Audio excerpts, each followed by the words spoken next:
আজ শুক্রবার আমরা সবাই বিএনপির প্রার্থী দল যা আছে হাজারো লাখো মানুষ নিয়ে হেমায়েতপুর বাস স্ট্যান্ডে দাঁড়িয়ে আছি জিয়াউর রহমানের একমাত্র সুযোগ্য পুত্র তারেক রহমানের জন্য।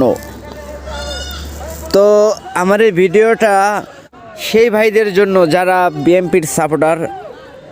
আমার এই ভিডিওকে লাইক দিয়ে পাশে থাকবেন আর কমেন্টে জানাবেন কারা কারা বিএনপিকে ভালোবাসেন। যারা বিএনপিকে ক্ষমতায় আনতে চান তারা এই ভিডিওকে বেশি বেশি করে শেয়ার দিয়ে পাশে থাকবেন। আর যারা বিএনপিকে ভালোবাসেন না, সাপোর্ট করবেন না, তারাই শুধু উপরে ধাক্কা মারবেন। আর যদি ভালোবেসে থাকেন লাইক কমেন্ট শেয়ার করে দিবেন।